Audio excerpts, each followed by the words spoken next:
Now you shall be well beaten for being a thief." She then proceeded to give the little dog some really hard blows. The poor dog cried in confusion, and tears filled his eyes. So, how did we get here? Well, here's the story. Little Anna's father was going away on a work trip abroad, so he dropped Anna off at her aunt's. She was to stay with her aunt for the next month. Anna really liked her aunt, who was always kind and pleasant. Another thing Anna liked very much was all things sweet.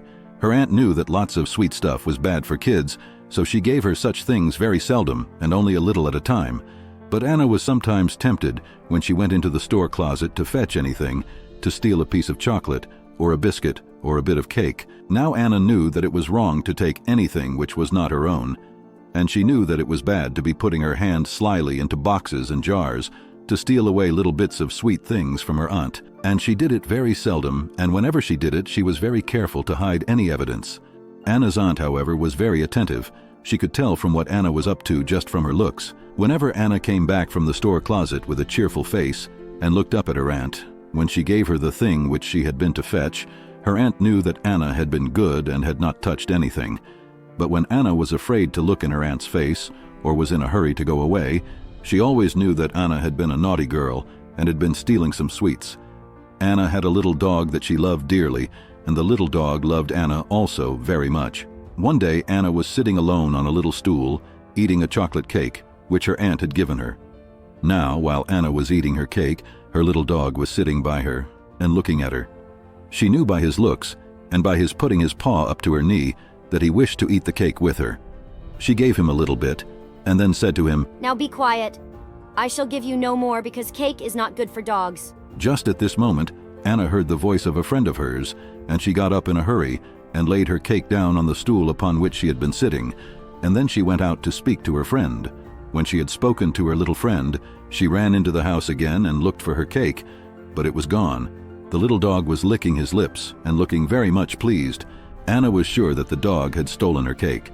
"Oh, you good-for-nothing naughty creature." She angrily took him to the stool from which he had taken the cake. "Now you shall be well beaten for being a thief."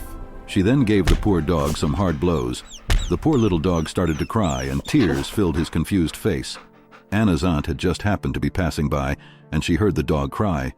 So she went to see what was the matter. "Why do you beat your dog, my dear?" "He is a thief. He has stolen my cake, which I left on my stool, and I have beaten him to prevent him from doing so again." "But it was your own fault, Anna.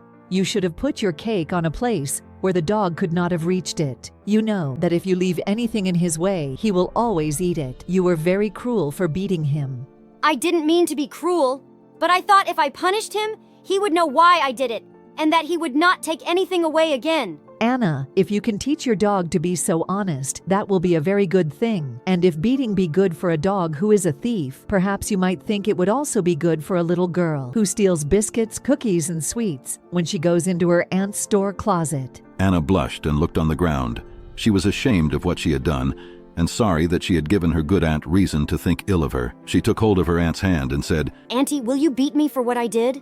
"No, my dear, I think it will never be necessary for me to do that. For I dare say you will leave off every bad habit as soon as you are convinced of its being wrong." Anna said she was ashamed of taking things without her aunt's permission, and even more sorry for beating her dog, and that in future she would always be contented with what was given to her. She also learned to never cause harm to anyone or anything, no matter what. Anna kept her word, and from that day became so good that when her aunt wanted anything, she always sent Anna to fetch it.